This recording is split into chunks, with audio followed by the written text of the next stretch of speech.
How to make Instagram ID. Here's a step-by-step guide. To begin with, open the Instagram app on your phone. Then tap on Create a new account. Next, you will be asked to enter your phone number. Alternatively, if you prefer, you can choose to sign up with your email address instead.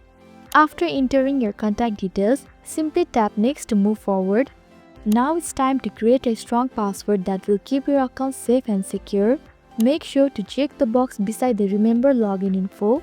This will save your details for easier access next time. Then hit Next to continue. Following that, select your date of birth to confirm you meet the age requirement. Then hit Set and click on the Next button. Afterwards, enter your full name and hit Next. Finally, it's time to create your unique username. After creating your username, click on Next.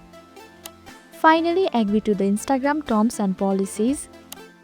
Additionally, if you want, you can add a profile picture or simply skip this step. And that's all. I hope this video helped.